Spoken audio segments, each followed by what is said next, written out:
नहीं। नरेंद्र मोदी जी पूरा हिंदू समाज नहीं है, बीजेपी पूरा हिंदू समाज नहीं है, आरएसएस पूरा हिंदू समाज नहीं है। बीजेपी पूरा हिंदू समाज नहीं है, लेकिन all India Muslim personal law board पूरा मुस्लिम मजहब का ठेकेदार है। आरएसएस को हिंदू समाज की ठेकेदारी नहीं दी जा सकती बकौल राहुल गांधी जी, लेकिन all India Muslim personal law board को 1973 में श्रीमती इंदिरा गांधी जी ने अपने वोट बैंक की राजनीति के लिए, अपने तुष्टीकरण की राजनीति के लिए पूरे मुस्लिम समाज का ठेकेदार बना दिया। और ऐसा भी नहीं है कि मुस्लिम समाज इस बात को नहीं मानता हो, चाहे बाबरी मस्जिद का मामला हो, चाहे 1986 में शाहबानो वाला मामला हो। All India Muslim personal law board पूरी तरीके से मुस्लिम समाज को रिप्रेजेंट करता हुआ पाया गया और मुस्लिम समाज भी उसके साथ खड़ा दिखा। शरिया कानून मतलब इस्लामी कानून। उन्होंने कहा है कि मुसलमान शरिया कानून का पाबंद है, वह ऐसा कोई भी काम नहीं कर सकता जो शरिया से कॉन्फ्लिक्ट करता हो। ऐसा कहा है सैयद कासिम रसूल इलियास ने AIMPLB के हवाले से। अब चलिए, अब मैं इस बारे में कहता हूँ, ठीक है, हम मुसलमानों की भावनाओं का कदर करते हैं, लेकिन जब अगर संविधान कोई बात औरतों के एक ब्रॉडर प्रोस्पेक्टिव में कह रहा है तो राहुल गांधी जी के ट्वीट का इंतजार हम अभी भी कर रहे हैं। जिस राहुल गांधी जी को मणिपुर की इतनी चिंता है, उनको पड़ोस में रहती हुई अबला खातूनों की चिंता क्यों नहीं है? रवीश कुमार जी के वीडियो अगर इस पर पूरी तरीके से आए, एक विशेष पूरी एक डिस्क्रिप्टिव वीडियो, क्योंकि सच्चर कमेटी ने अगर यह माना कि इस देश में मुसलमानों की हालत सबसे ख़राब है, तो उसका एक मुख्य कारण है एजुकेशन का अभाव। हाई इनकम ग्रुप कैसे हो पाएगा अगर बच्चे बहुत ज़्यादा पैदा होंगे, अगर एक से ज़्यादा बीवियाँ रखी जाएंगी, उनका खर्चा कौन चलाएगा? और गरीबी तो फिर आएगी ही। गुजारा भत्ते का इसलिए प्रावधान किया गया क्योंकि एक मामले में यह पाया गया कि बंदा सुप्रीम कोर्ट पहुंच गया कि अपनी बीवी को 10,000 रुपये का मेंटेनेंस नहीं देगा। भाई, तेलंगाना हाई कोर्ट का फैसला था। तेलंगाना हाई कोर्ट ने कहा कि अपनी पत्नी को आपने तलाक दे दिया, ठीक बात है, लेकिन उनके बच्चों के लिए, उनके रूम रेंट के लिए, पढ़ाई के लिए, खाना के लिए आप उनको पैसा देंगे ना।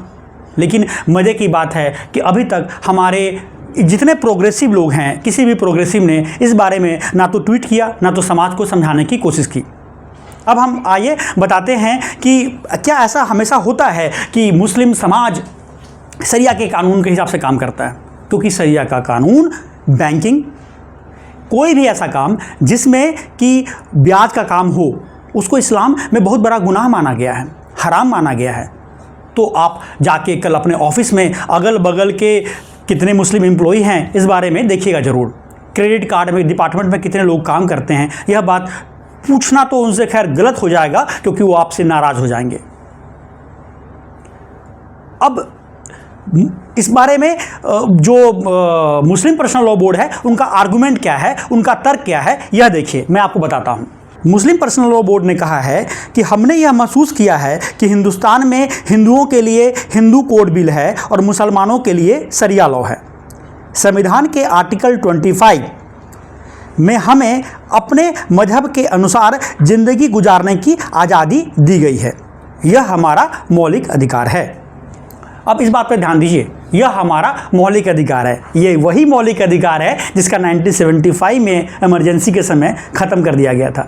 संविधान का मतलब सिर्फ आरक्षण नहीं है, जैसा कि 2024 के चुनाव में साबित हुआ। लेकिन दोस्तों, चलिए उस मुद्दे को छोड़ देते हैं। अब आते हैं हम इस बात पे कि यहाँ पे इन्होंने दो बातें कही है कि सुप्रीम कोर्ट जो है इस मामले में शरिया लॉ को, मतलब इस्लामिक कानून को इंटरफेयर कर रही है। अब दोस्तों, मैं पूछना चाहता हूँ आपसे कि क्या आपको पता है कि चोरी की सज़ा इस्लाम में क्या है? कोड़े मारने की सज़ा है। कोड़े मारने की सज़ा है। तो कितने मुसलमानों को जेल में कोड़े मारे जाते हैं? कितने मुस्लिम भाई सुप्रीम कोर्ट में जाके या हाई कोर्ट में जाके कहते हैं कि नहीं सरकार, चोरी करने पे हमें हाथ तक काटे जा सकते हैं एज पर द इस्लामिक कानून, इसलिए उससे अगर कोई चोरी करता हुआ मुस्लिम भाई पाया गया तो उसे उसके मजहब के हिसाब से हाथ काट देना चाहिए। वहाँ पर वो इंडियन पेनल कोड या भारतीय न्याय संहिता की बात करते हैं। हमारे बड़े से बैरिस्टर जो साहब हैं, ये भी ऐसी ही बातें करते हैं, जो संविधान की कॉन्स्टिट्यूशन की कसम खाते हैं कि संविधान का पालन करेगा, जो बहुत सारी रैलियाँ निकालते हैं कि संविधान की चिंता करते हैं, दलितों की चिंता करते हैं, वो ऐसे लोग महिलाओं की चिंता मणिपुर में जाकर करते हैं। राहुल गांधी जी से बहुत उम्मीद है। राहुल गांधी जी एक ऐसे नेता हैं जिनका मुस्लिम समाज में बड़ा प्रभाव है। रवीश कुमार जी का बड़ा प्रभाव है। अब देखिए, उन्होंने कहा कि इस्लामिक लॉ को ही वो शरीयत में इंटरफेरेंस मानते हैं, मतलब सुप्रीम कोर्ट को नहीं मानेंगे। मतलब जहाँ कहीं भी ऐसा मौका आएगा जहाँ पे सुप्रीम कोर्ट या संविधान उनके मुस्लिम कानूनों में उल्लंघन करता हुआ माना जाएगा, वहाँ पर वो इस बात को नहीं मानेंगे। ऐसा उनका फिर से, और इसके लिए वो रिव्यू पिटीशन दायर करेंगे।